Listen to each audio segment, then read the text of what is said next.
अदील मुझे सब कुछ देकर भी अपनी बेटी के लिए तरसेगा। सारा के तो मजे आ गए हैं। देख ले अम्मा, ये ना हो ज़ारा ये सब देख के उन्हीं की होकर रह जाए। अच्छा वो तुम इसे छोड़ने आ गए, मेरा तो इसके बगैर दिल ही नहीं लगता। आंटी मैं इसे छोड़ने नहीं आया हूँ, ज़ारा तो बस अपनी बुक्स लेने।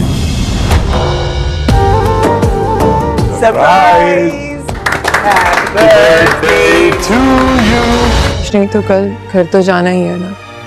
वैसे भी मेरे फाइनल एग्जाम्स होने लगे हैं तो उसकी पढ़ाई की तैयारी करनी है। बेटा वो तो तुम यहाँ रहकर भी कर सकती हो। लगता है बाप के घर कुछ ज्यादा ही दिल लग गया है तुम्हारा। कोई जरूरत नहीं है वहां जाने की, यही रहो इस घर में।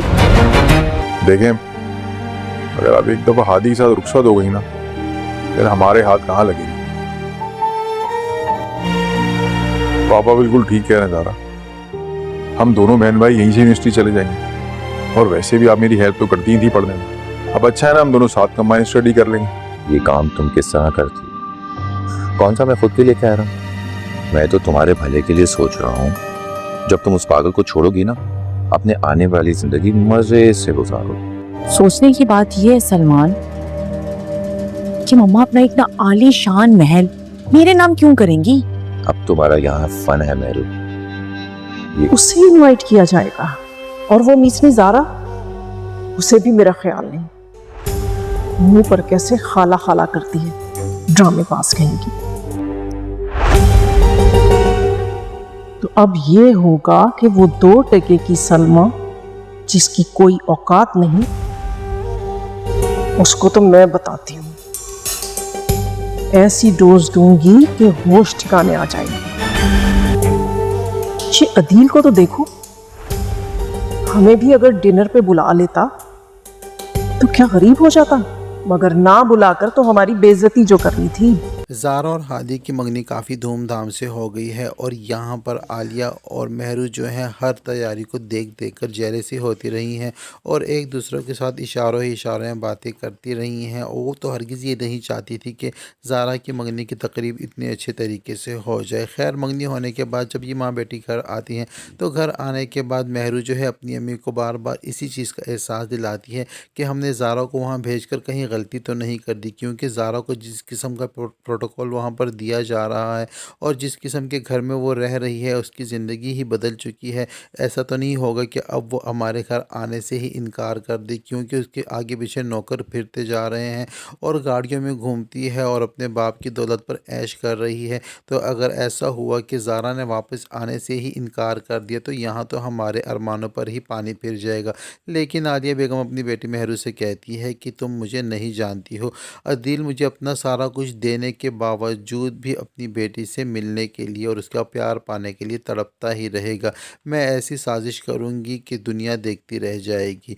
यहाँ पर अगली रोज़ मंगनी के बाद ज़ारा अपने बाबा के साथ बैठी होती है और अपने बाबा से यही कहती है कि मैं आपकी बीमारी की वजह से इस घर में आई थी, अब माशाल्लाह से आपकी सेहत बहुत बेहतर है तो मुझे इजाज़त दे ताकि मैं अपने घर चली जाऊँ और अपने घर जाकर मेरे एग्ज़ाम आने वाले हैं तो अपने एग्ज़ाम की तैयारी कर दूँ। लेकिन यहाँ पर रेहान आ जाता है और रेहान ज़ारा से यही कहता है कि आप अपने एग्ज़ाम की तैयारी हमारे साथ मिलकर ही कर लें, हम दोनों कंबाइन स्टडी कर लेंगे और उसके बाद दोनों मिलकर ही चले जाया करेंगे यूनिवर्सिटी और वापस भी आ जाया करेंगे। इस तरह से दोनों के लिए आसानी हो जाएगी। तो रेहान के कहने पर ज़ारा मान जाती है और ज़ारा जब अपनी बुक्स लेने के लिए रेहान के साथ अपने घर जाती है, इनके खाला के घर जाती है, तो वहाँ पर जो है आलिया बेगम वो पहले से ही बहुत ज़्यादा कुड़ रही होती है इस बात को लेकर के ज़ारा वहाँ जाकर अपनी खाला को भूल ही चुकी है और वहाँ की ऐशो आराम की ज़िंदगी में खो चुकी है और उसको इस घर की याद नहीं आ रही। वो इसी सोच में होती है कि यहाँ पर रेहान और ज़ारा घर में इंटर होते हैं तो आलिया बेगम देखते ही रेहान से कहती है ये तुमने बहुत अच्छा किया जो इसको छोड़ने आ गए। तो रेहान कहता है नहीं आंटी,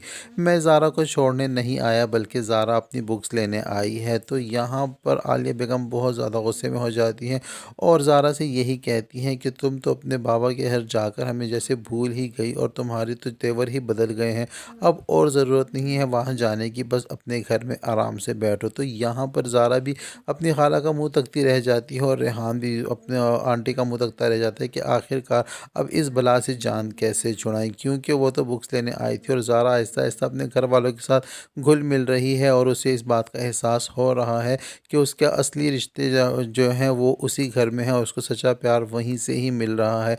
तहरीम आंटी से शुरू शुरू में वो हिचकिचाहट महसूस कर रही थी, लेकिन तहरीम ने भी दिल से कबूल किया है ज़ारा को और उसको बेटियों जैसा प्यार दे रही है। वो उस ज़ारा को अब सारी खुशियाँ और सारा प्यार उस घर से मिल रहा है जिसकी उसको बचपन से लेकर अब तक कमी महसूस होती थी।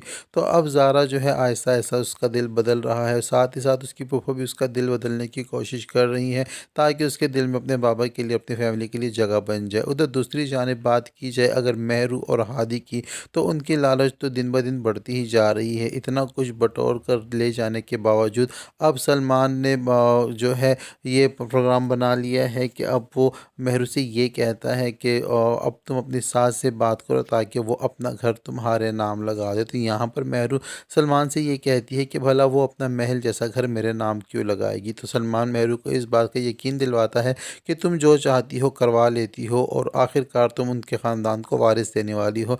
तो वो दादो हैं, बनने वाली दादो हैं, तो वो तुम्हारी बात ठुकराएंगे नहीं। अगर कल को आकर जैन से तलाक लेनी पड़ी तो ये घर तुम्हारे हक महर में तुम्हें ही मिल जाएगा और तुम अपने ही घर में ऐशो आराम से रहोगी। बल्कि मैं तो इस घर की ख्वाहिश नहीं कर रहा, मैं सिर्फ तुम्हारी खातिर ही चाहता हूँ, क्योंकि अब तुम्हें उस घर की और आराइशों की आदत हो चुकी है। तो मेहरू यहाँ पर परेशान है कि अब वो ये काम सलमान का कैसे करवाए, क्योंकि सलमान जो जो रास्ते मेहरू को बताता जा रहा है मेहरू उसी पर अमल करती जा रही है। और ये सब कुछ होने जा रहा है आने वाले एपिसोड में। ड्रामा सीरियल मफाद परस्त के एपिसोड जैसे जैसे आगे बढ़ते जा रहे हैं कहानी में ट्विस्ट पैदा होता जा रहा है। अब तक के लिए इतना ही। वीडियो पसंद आती है तो हमारे चैनल खान ड्रामा रिव्यू को सब्सक्राइब करना हरगिज़ ना भूलें, साथ ही साथ बेल आइकन को भी प्रेस कर दें ताकि हमारी नई आने वाली वीडियो का नोटिफिकेशन सबसे पहले आप तक पहुंच सके। अब तक के लिए इतना ही, मिलते हैं नेक्स्ट वीडियो के साथ।